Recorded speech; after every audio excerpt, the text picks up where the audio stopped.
back, guys. Today we're joined with Whitney Hart, who is Chief Strategy Officer driving Avenue Z's proprietary AI optimization strategy. Before joining Avenue Z, Hart led major initiatives in both Web 2 and Web 3. So thanks for joining us today, Whitney. And if we could start at a high level for those who are not familiar with Avenue Z, what do you guys do, and who are your customers, and how do you help them? Cool. Well, thank you so much for having me. It's a pleasure to be here today. And great place to start. Start at the beginning.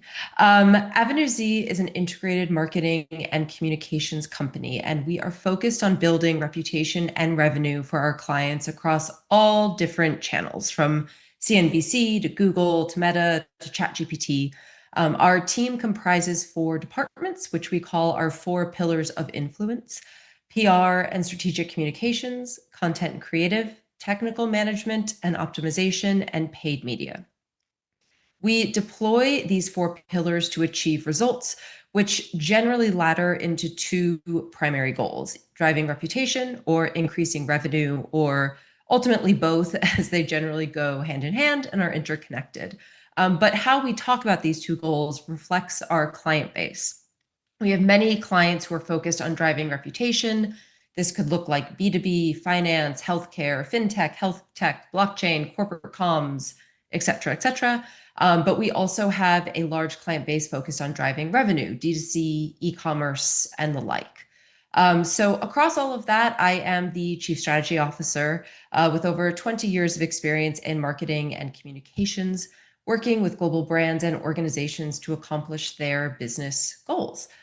Right now, my focus is on AI generally and large language models specifically, understanding how the public is using LLMs and how the LLMs are evolving over time. It's a very exciting symbiotic relationship, and one that I really enjoy participating in as an active LLM user, monitoring how others are using LLMs, and researching broader evolution and societal changes that result. Yeah, so I think to kick it off, I know there's a lot of terminology for this, but how do you define, AI optimization, and explain why it's a game changer compared to that of traditional SEO? For sure. And if I use too many acronyms, please interrupt me so I can clarify. I will really try not to. But AI optimization is, we call AIO, is the process of optimizing a brand's full marketing ecosystem to appear in answers to queries asked by consumers in large language models, or LLMs as they're abbreviated. The largest of which by market share is ChatGPT, but others include Gemini, Perplexity, Claude, and Grok. And when I say optimizing a brand's full marketing ecosystem, what do I mean?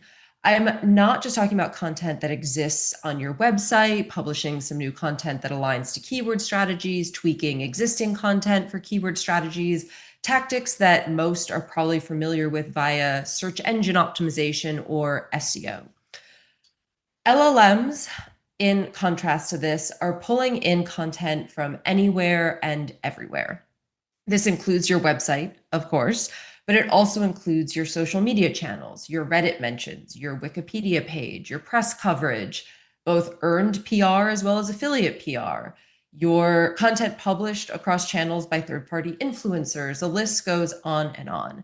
Your entire marketing ecosystem is vacuumed up into these various artificial intelligence models that fuel the LLMs that I noted above, and all that data is used to answer user queries.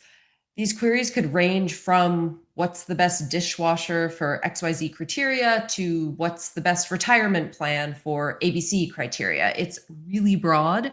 They are the intelligent answer in your pocket solution for everything and anything across work, personal finance, personal shopping, social activities, travel planning, anything and anything, everything.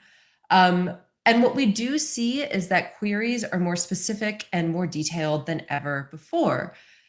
In the past, a user would ask Google, what's the best dishwasher? They would scroll Google's result pages to find relevant options. They would read a couple of pages to educate themselves.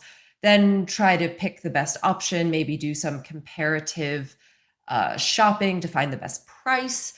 Now, a user is extremely specific about what they need, and that specificity is typed directly into the LLM interface. And that LLM is doing all that research process that was formerly the responsibility of the user. And it's doing that in seconds. It's delivering an answer in seconds. So it's really cutting down that experience funnel where we used to really focus on like top of funnel, mid funnel, bottom funnel content. All of that's being ingested and delivered by the large language model to those users directly. I was tuning into a podcast the other day, and it was, the CMO of HubSpot was saying that when someone, comes through an AI engine and lands on your website, the conversion rate they see is anywhere between 4 times to 23x that versus when it came through traditional search. So, like, have you guys sort of seen similar results there? Yes, we definitely have. And that high conversion rate is a direct result of what I just described. Users are doing this really detailed research in the large language model itself, and they're making their decision through that query and response exchange. So when they get to your website, they're ready to make that final purchase. They've already had a really extensive educational experience. That user is just so much further down the conversion funnel than when they come in through any other channel. So what we are seeing is that traffic volume from large language models is much lower than traditional search, whether that be paid or organic. People aren't coming to click around, educate themselves, do that research in the same way. That top of funnel activity is taking place in the LLM interface. But when they arrive at your site, these are your most valuable site visitors. They, similar to the Hub CMO, those clients are receiving anywhere from 5 to 20 times higher conversion rates than traditional search, and those people are ready to buy. So how, I think the question now is, how do you sort of optimize, right? Because if how do you optimize for those, answer engines, and how do you make it so, your clients have that sort of visibility, especially when the conversion is that much higher?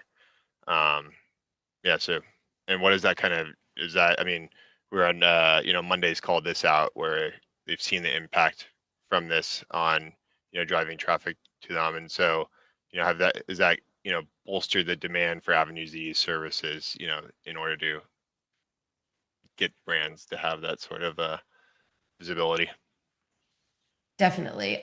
We've definitely seen an increase in demand for our services, especially as brands are starting to really want to figure out, how do I show up more often? How do I change my reputation in these large language models? How do I get recommended more often, more enthusiastically? And ultimately what we're seeing is they're coming in with these general questions, looking for an education of what exactly you just asked for. How is a large language model making these recommendations? What is the information they're ingesting? How is it coming up with these answers? And ultimately, how you answer those questions are the core services that Avenue Z has provided to clients for decades.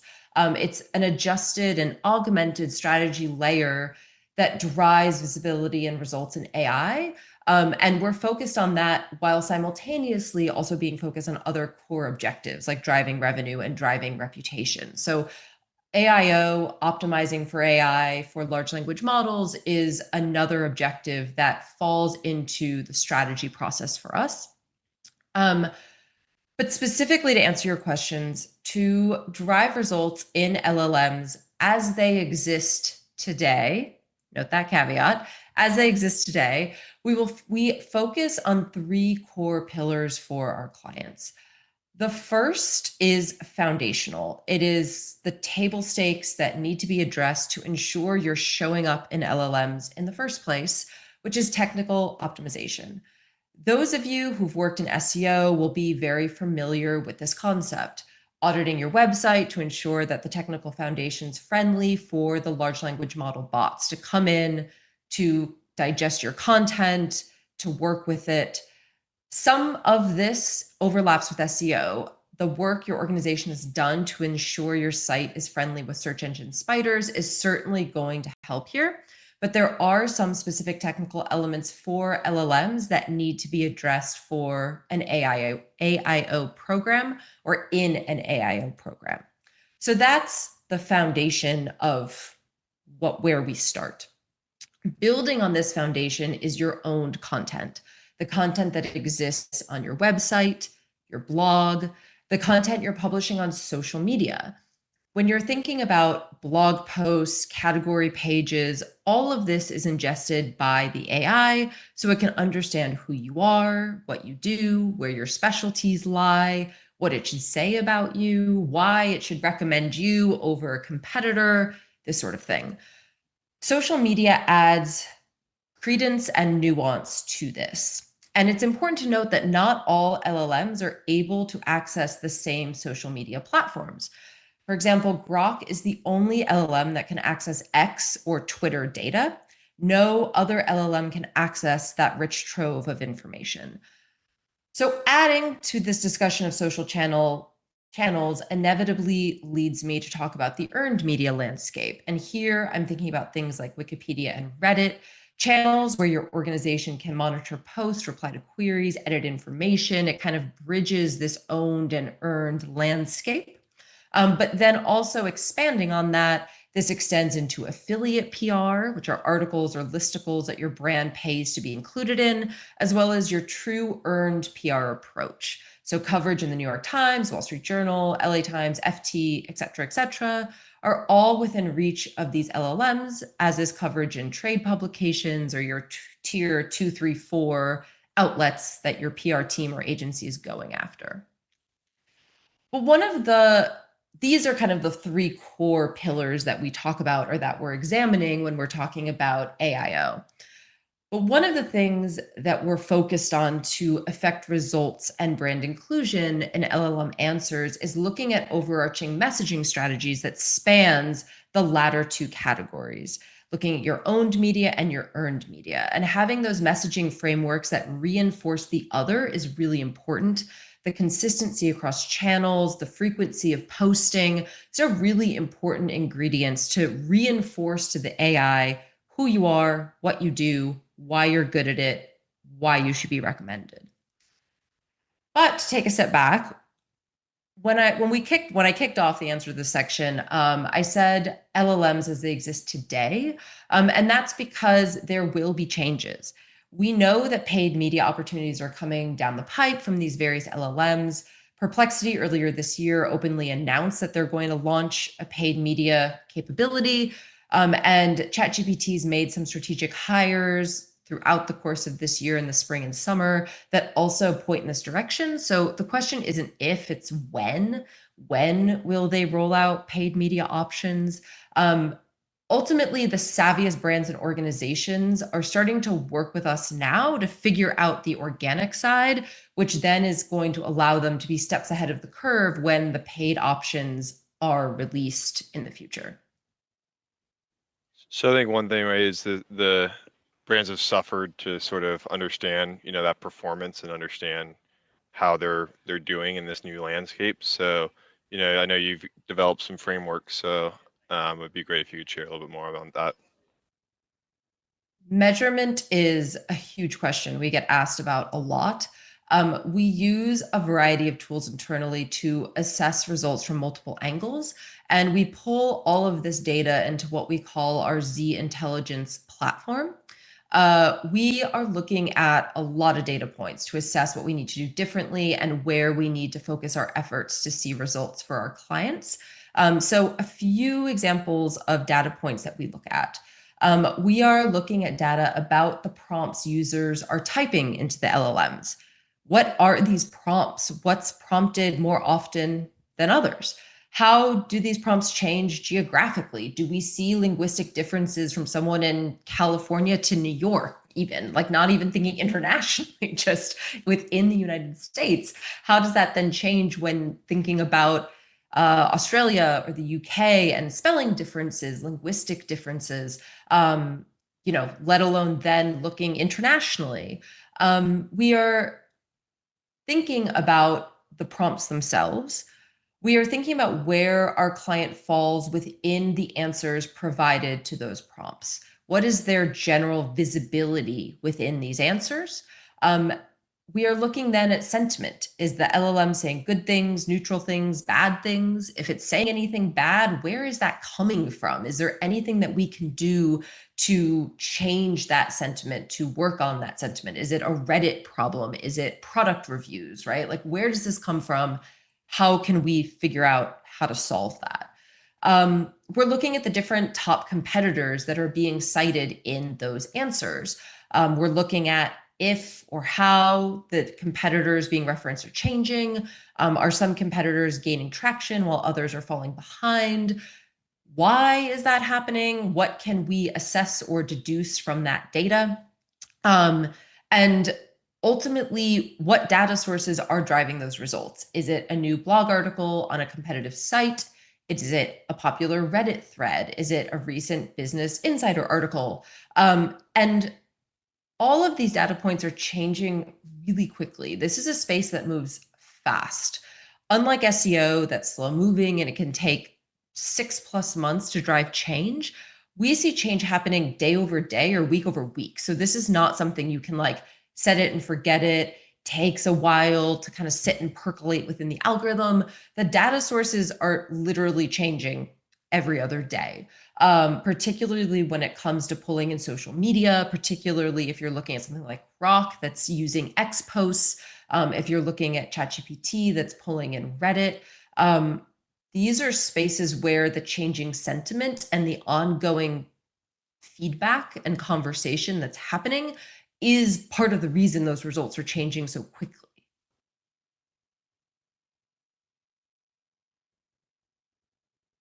You're muted, Max. Thank you. In recent months, we've obviously started to see, AI overviews and AI mode pop up more. I'm certainly using that for more queries. So, have you seen that impact your client's ability to achieve that sort of visibility they needed? And, has this gotten more prevalent as, Google started to roll out more AI features? For sure. Good question. We've definitely seen Google's new search engine result page, aka SERP.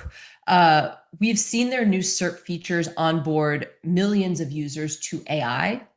For those who are accustomed to Googling it, they're now getting the AI overview answer at the very top of their results. And so before these users would just be showed paid results and organic results. And now with this AI overview, people are starting to see the potential of AI. Google is still letting the user scroll down and use the rest of the search features normally, but this is an onboarding process. And this ultimately is something that we've seen had an impact onto website traffic. So part of your question was asking about impacting clients' ability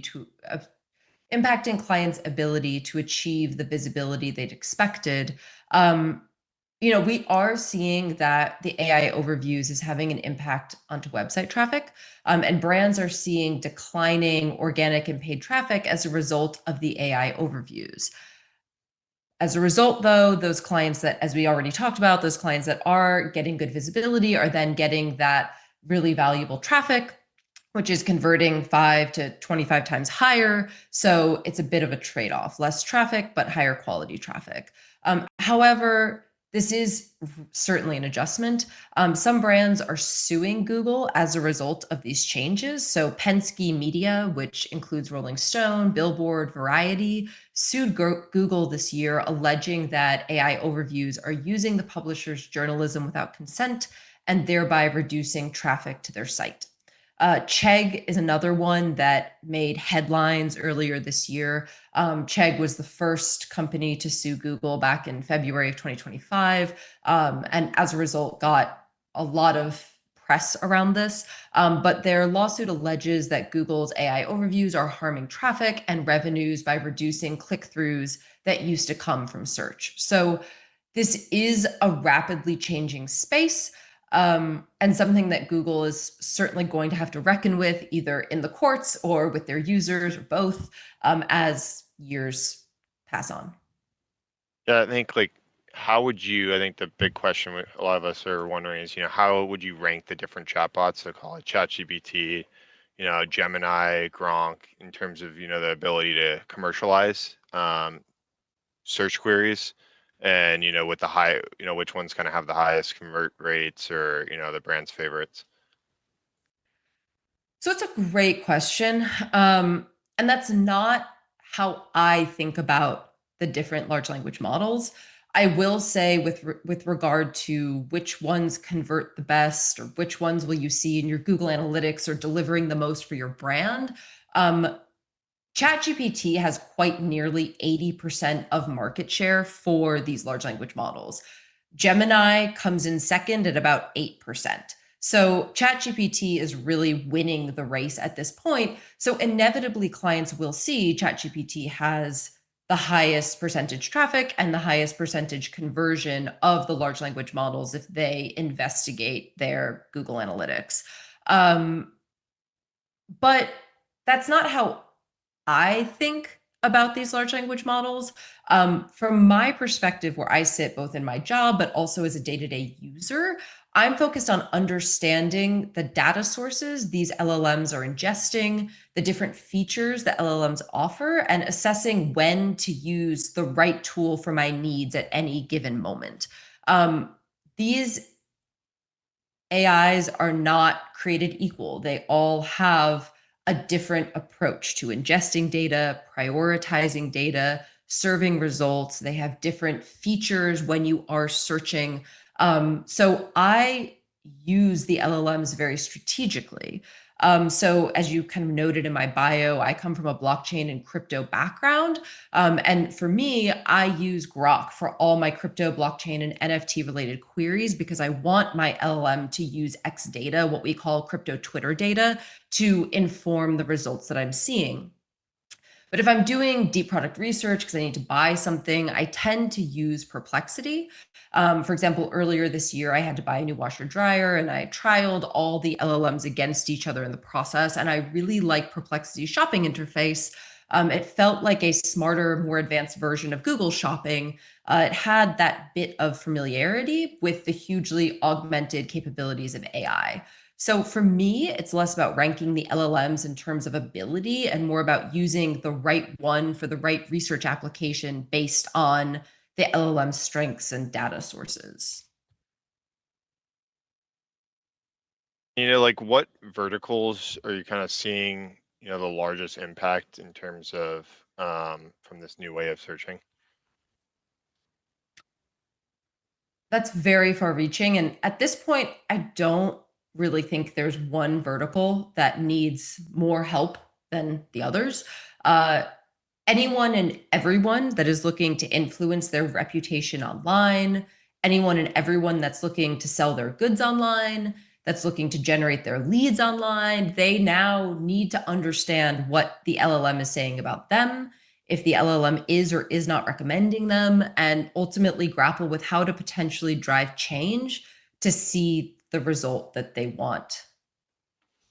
Um, I think, what's kind of been popping up all over Twitter is, ChatGPT did this, study on how people use, interact with ChatGPT, and it kind of showed that, only 2% of queries had, purchasable product intent. So do you think that this means that other, platforms like OpenAI kind of will struggle in terms of to, monetize via advertising, or, otherwise is that, to say that they won't have as many, share of attractive advertising queries versus, Google? I don't think so. I think that queries that would lend themselves to advertising will come with time. Um, and I think that it's twofold. I think over the course of time, the types of queries that users will input into the LLMs is going to change. Right now, we're seeing more informational or research oriented queries, but ultimately, as ChatGPT or Perplexity or Grok becomes your life assistant in your pocket, all sorts of queries are going to go into the platform, and users are going to expect easy answers, which includes an easy purchase experience.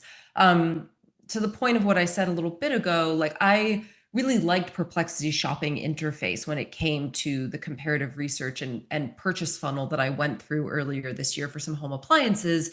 And it was a really easy comparative, like price comparison experience, a really easy shopping and purchase experience.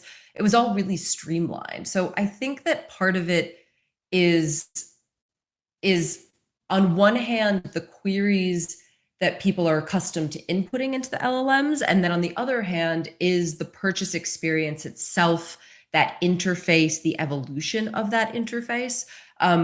As I noted, I think Perplexity has the easiest shopping experience, and the other LLMs have a bit of catching up to do. But surely all this is going to come with time. And inevitably, these large language models are going to look to monetize to increase their revenue. And they're going to roll out these paid advertising solutions, which then will drive the new interfaces, which will drive new types of queries, which will drive then different types of queries, which will drive the evolution of the interfaces themselves. So the user behavior, the platform, all of that's going to evolve symbiotically as the entire space evolves as a whole. Whitney, I think we're up on time here, but thanks for Oh, joining us today, and we really appreciate it. Hope to do it again soon. you got it. Thank you so much. Thank you to everyone for listening and for your time, and hope you have a great day.